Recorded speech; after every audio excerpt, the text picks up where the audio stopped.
श्री गणेशाय नमः। श्री जानकी वल्लभो विजयते। श्री रामचरितमानस प्रारंभ करते हैं। जय सिया राम। अगर मेरे वीडियो आपको अच्छे लगते हैं तो सब्सक्राइब जरूर कीजिए और अपने प्रियजनों परिवारजनों को जरूर शेयर कीजिए और उनको भी प्रोत्साहित करिए ऐसे धार्मिक वीडियो देखने के लिए। श्री रामचरितमानस के सप्तम सोपान उत्तरकांड में दूसरा खंड प्रारंभ करते हैं। मानो नई ब्याही हुई गौएं अपने छोटे बछड़ों को घर पर छोड़कर परवश होकर वन में चरने गई हो और दिन का अंत होने पर बछड़ों से मिलने के लिए हुंकार करके थन से दूध गिराती हुई नगर की ओर दौड़ी हो। प्रभु ने अत्यंत प्रेम से सब माताओं से मिलकर इनसे बहुत प्रकार के कोमल वचन कहे। वियोग से उत्पन्न भयानक विपत्ति दूर हो गई और सबने भगवान से मिलकर और उनके वचन सुनकर अगणित सुख और हर्ष प्राप्त किए। सुमित्रा जी अपने पुत्र लक्ष्मण जी की श्री राम जी के चरणों में प्रीति जानकर उनसे मिली। श्री राम जी ने मिलते समय कैकेयी जी हृदय में बहुत सकुचाई। लक्ष्मण जी भी सब माताओं से मिलकर और आशीर्वाद पाकर हर्षित हुए। वे कैकेयी जी से बार बार मिले परंतु उनके मन का क्षोभ रोस नहीं जाता। जानकी जी सब सासुओं से मिली और उनके चरणों लगकर उन्हें अत्यंत हर्ष हुआ। सासुएं कुशल पूछकर आशीष दे रही है कि तुम्हारा सुहाग अचल हो। सब माताएं श्री रघुनाथ जी का कमल सा मुखड़ा देख रही है। नेत्रों से प्रेम के आंसू उमड़े आते हैं परंतु मंगल का समय जानकर वे आंसुओं के जल को नेत्रों में ही रोक रखती है। सोने के थाल से आरती उतारती है और बार बार प्रभु के श्री अंगों की ओर देखती है। अनेकों प्रकार से निछावरे करती है और हृदय में परमानंद तथा हर्ष भर रही है। कौशल्या जी बार बार कृपा के समुद्र और रणधीर श्री रघुवीर को देख रही है। वे बार बार हृदय में विचारती है कि इन्होंने लंकापति रावण को कैसे मारा। मेरे ये दोनों बच्चे बड़े ही सुकुमार हैं और राक्षस तो बड़े भारी योद्धा और महान बली थे। लक्ष्मण जी और सीता जी सहित प्रभु श्री राम जी को माता देख रही है। उनका मन परमानंद में मग्न है और शरीर बार बार पुलकित हो रहा है। लंकापति विभीषण, वानर राज सुग्रीव, नल, नील, जाम्बवान और अंगद तथा हनुमान जी आदि सभी उत्तम स्वभाव वाले वीर वानरों ने मनुष्यों के मनोहर शरीर धारण कर लिए। वे सब भरत जी के प्रेम, सुंदर स्वभाव, त्याग के व्रत और नियमों की अत्यंत प्रेम से आदर पूर्वक बड़ाई कर रहे हैं और नगर वासियों की प्रेम, शील और विनय से पूर्ण रीति देखकर वे सब प्रभु के चरणों में उनके प्रेम की सराहना कर रहे हैं। फिर श्री रघुनाथ जी ने सब सखाओं को बुलाया और सबको सिखाया कि मुनि के चरणों में लगो। ये गुरु वशिष्ठ जी हमारे कुल भर के पूज्य हैं। इन्हीं की कृपा से रण में राक्षस मारे गए हैं। फिर गुरु जी से कहा, हे मुनि सुनिए, ये सब मेरे सखा हैं। ये संग्राम रूपी समुद्र में मेरे लिए बेड़े जहाज के समान हुए। मेरे हित के लिए इन्होंने अपने जन्म तक हार दिए अपने प्राणों तक को होम दिया। ये मुझे भरत से अधिक प्रिय है। प्रभु के वचन सुनकर सब प्रेम और आनंद में मग्न हो गए। इस प्रकार पल पल में उन्हें नए नए सुख उत्पन्न हो रहे हैं। फिर उन लोगों ने कौशल्या जी के चरणों में मस्तक नवाए। कौशल्या जी ने हर्षित होकर आशीष दी और कहा, तुम मुझे रघुनाथ के समान प्यारे हो। आनंद कंद श्री राम जी अपने महल को चले। आकाश फूलों की वृष्टि से छा गया। नगर के स्त्री पुरुषों के समूह अटारियों पे चढ़कर उनके दर्शन कर रहे हैं। सोने के कलशों को विचित्र रीति से मणि रत्न आदि से अलंकृत कर और सजाकर सब लोगों ने अपने अपने दरवाजों पर रख लिया। सब लोगों ने मंगल के लिए बंदरवार, ध्वजा और पताकाएं लगाई।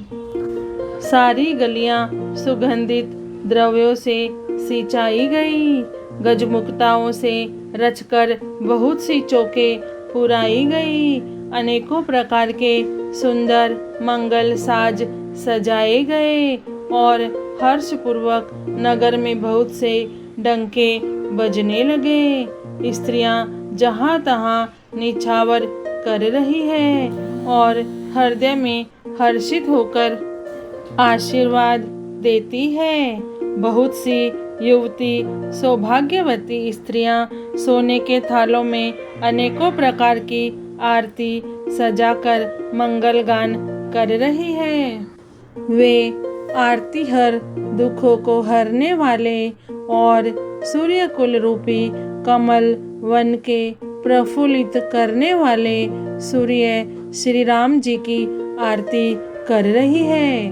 नगर की शोभा, संपत्ति और कल्याण का वेद शेष जी और सरस्वती जी वर्णन करते हैं, परंतु वे भी यह चरित्र देखकर ठगे से रह जाते हैं, स्तंभित हो जाते हैं। शिव जी कहते हैं, हे उमा, तब भला मनुष्य उनके गुणों को कैसे कह सकते हैं। स्त्रियां कुमुदिनी है, अयोध्या सरोवर है और श्री रघुनाथ जी का विरह सूर्य है।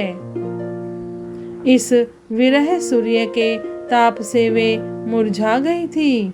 अब उस विरह रूपी सूर्य के अस्त होने पर श्री राम रूपी पूर्ण चंद्र को निरख कर वे खिल उठी। अनेक प्रकार के शुभ शकुन हो रहे हैं। आकाश में नगाड़े बज रहे हैं। नगर के पुरुषों स्त्रियों को सनाथ दर्शन द्वारा कृतार्थ करके भगवान श्री रामचंद्र जी महल को चले। शिव जी कहते हैं, हे भवानी, प्रभु ने जान लिया कि माता कैकेयी लज्जित हो गई है, इसलिए वे पहले उन्हीं के महल को गए और उन्हें समझा बुझाकर बहुत सुख दिया। फिर श्री हरि ने अपने महल को गमन किया। कृपा के समुद्र श्री राम जी जब अपने महल को गए तब नगर के स्त्री पुरुष सब सुखी हुए। गुरु वशिष्ठ जी ने ब्राह्मणों को बुला लिया और कहा, आज शुभ घड़ी, सुंदर दिन आदि सभी शुभ योग है।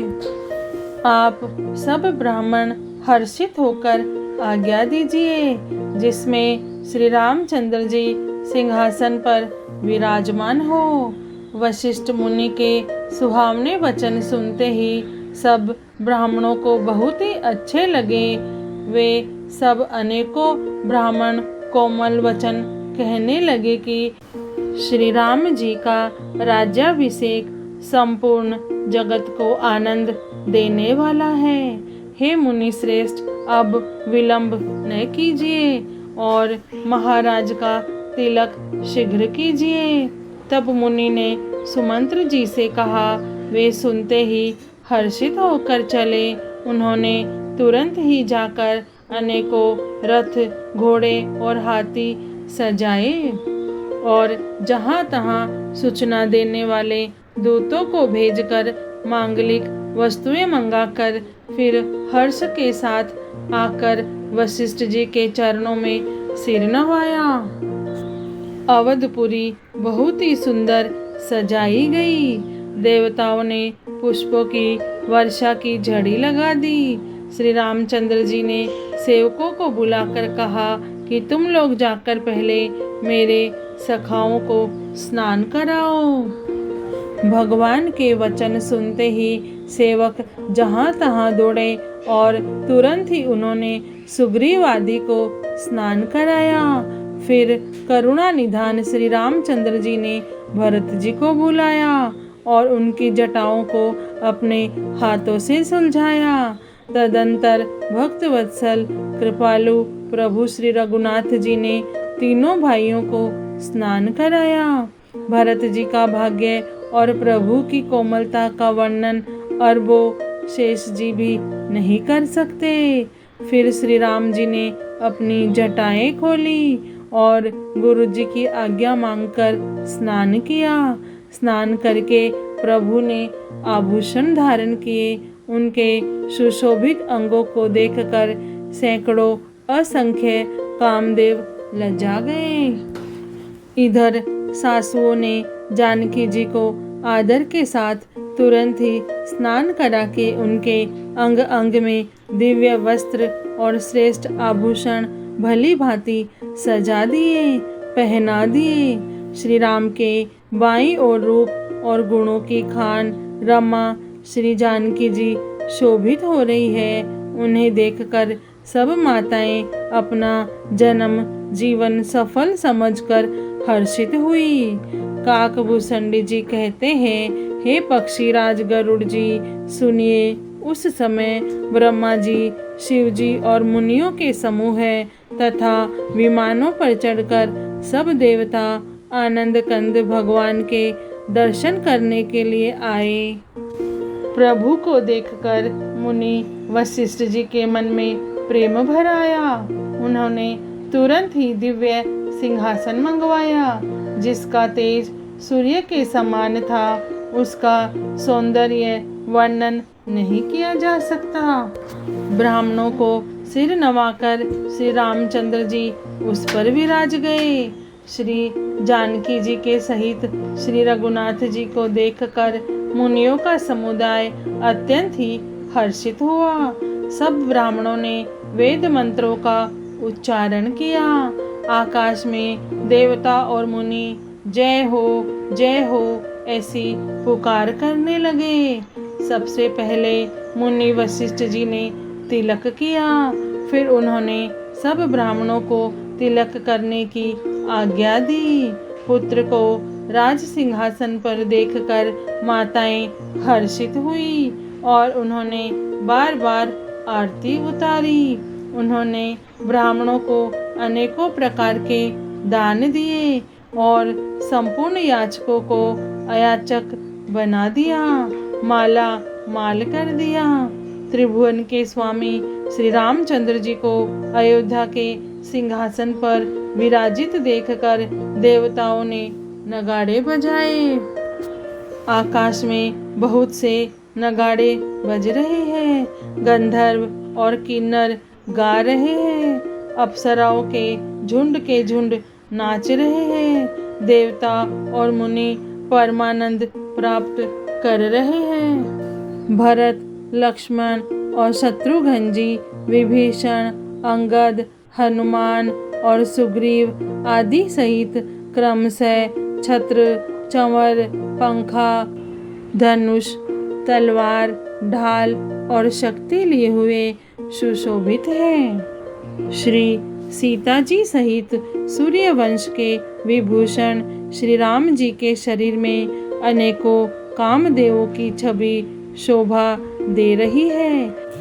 नवीन जल युक्त मेघों के समान सुंदर श्याम शरीर पर पीतांबर देवताओं के मन को भी मोहित कर रहा है। मुकुट, बाजूबंद आदि विचित्र आभूषण अंग अंग में सजे हुए हैं। कमल के समान नेत्र है, चौड़ी छाती है और लंबी भुजाएं हैं। जो उनके दर्शन करते हैं वे मनुष्य धन्य हैं। हे पक्षी राज गरुड़ जी, वह शोभा, वह समाज और वह सुख मुझसे कहते नहीं बनता।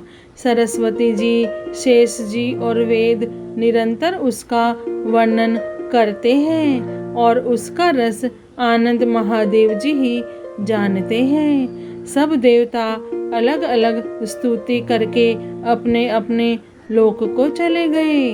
तब भाटों का रूप धारण करके चारों वेद वहां आए जहां श्री राम जी थे। कृपा निधान सर्वज्ञ प्रभु ने उन्हें पहचान कर उनका बहुत ही आदर किया। इसका भेद किसी ने कुछ भी नहीं जाना। वेद गुणगान करने लगे। हे सगुण निर्गुण रूप, हे अनुपम रूप, लावण्य युक्त, हे राजाओं के शिरोमणि, आपकी जय हो। आपने रावण आदि प्रचंड प्रबल और दुष्ट निशाचरों को अपनी भुजाओं के बल से मार डाला।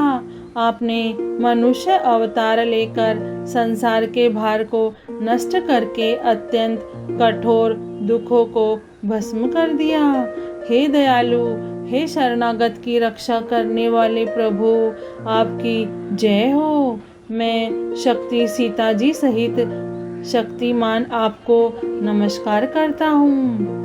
हे हरे, आपकी दुस्तर माया के वशीभूत होने के कारण देवता, राक्षस, नाग, मनुष्य और चर अचर सभी काल, कर्म और गुणों के भरे हुए उनके वशीभूत हुए दिन रात अनंत भव आवागमन मार्ग में भटक रहे हैं। हे नाथ, इनमें से जिनको आपने कृपा करके कृपा दृष्टि से देख लिया वे माया जनित तीनों प्रकार के दुखों से छूट गए। हे जन्म मरण के श्रम को काटने में कुशल श्री राम जी, हमारी रक्षा कीजिए।